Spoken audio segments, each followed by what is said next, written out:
What's up, guys? This is That History Teacher 76, and today I'm going to show you guys how you can polish some rocks for cheap. Usually you see people that they have these big machines and they do it all with that, but this one is pretty simple. Just a couple of steps and then you can have your own stone jewelry. So check it out. Yo, if you get the right kind of rock, you can use the ground to shape it how you want. It's also kind of like chalk. And then after you shape it how you want to get 3 types of wet and dry sandpaper. That's what it says on the back. Oh yeah. This is like rough. Oh, it's windy. This one right here is medium. This one is soft. And then water to go with it. You could actually polish the rocks into something. So here I am. I'm going to start with the rough sandpaper. Let me get both of these wet. I'm gonna start to kind of give it a little bit of shape.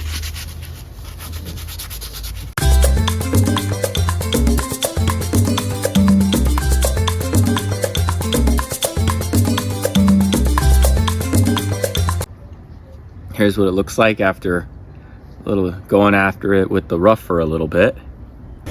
Now I'm gonna switch to the medium.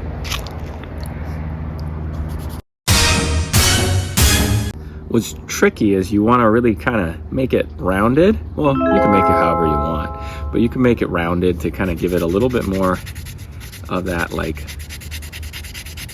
I don't know the word, cylindrical look. Instead of just having straight edges, it's kind of more of a rounded edge. That looks kind of cool, I think. You could have flat edges too, but I like more of that rounded look.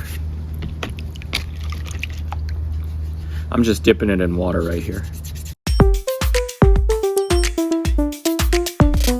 And you can start to see how nice this thing starts looking at. I still have a couple scratches that I can buff out a little bit, but you can see it coming together. Now I'm gonna go after it with the gentle for a little bit. Try to give it this last little shine. I'm not convinced that I got all the scratches out yet. I might have to go over the scratches one more time with the heavy or the rough, but that's okay. Oops. And that drop right there, that drop is how I got such a small piece, because I had this really cool piece I was working on earlier, and it looked like an egg. It's really cool, and then I dropped it and it broke. So that's what happens when you're not careful enough, like me. Oops. Just like that, before you know it, you got this little thing. Then all you need is a drill.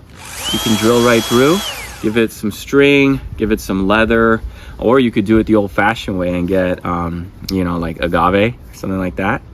And then you can string it out, wear it as a necklace. Something like this could be a little bit thinner too. And maybe you could flatten the side out a little bit more and wear it as an earring. But this one's kind of intended for me to be a necklace. The baby woke up, so I couldn't finish my polishing.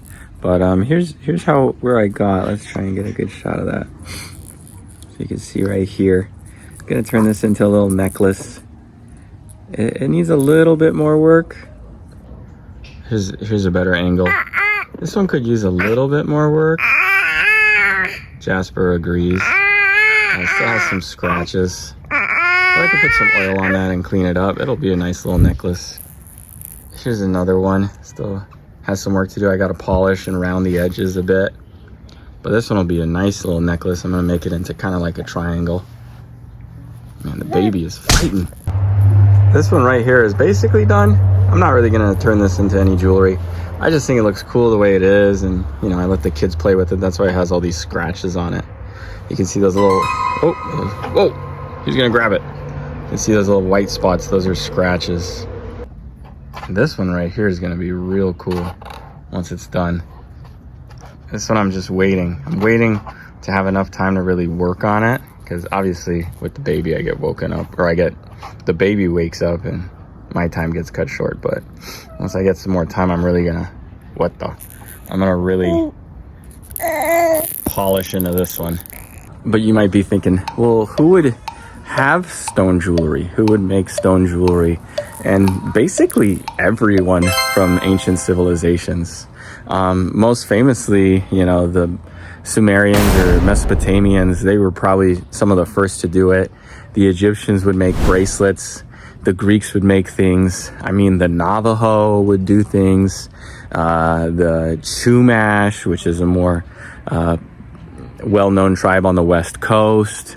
Like, any civilization would have been participating in this, but they all would have been using the rocks and stones at their disposal, right? So it's either the stones that were present to them and available, or the ones that they would trade for, right? Usually, you trade for things that you don't have. So when we talk about West African kingdoms, they had lots and lots of gold, and they didn't have lots and lots of salt, so they would trade their gold for salt, right? And so, you know, sometimes they would use the tools available and the stones available. Sometimes they would trade for it. And so then that's another way that historians can see, like, oh, you know, the Chumash most likely traded with the Tataviam, because a lot of the stones that the Chumash had were more present in, you know, Santa Clarita or Antelope Valley areas. So kind of interesting how that stuff works. Anyways, thanks for watching. Goodbye. Bye.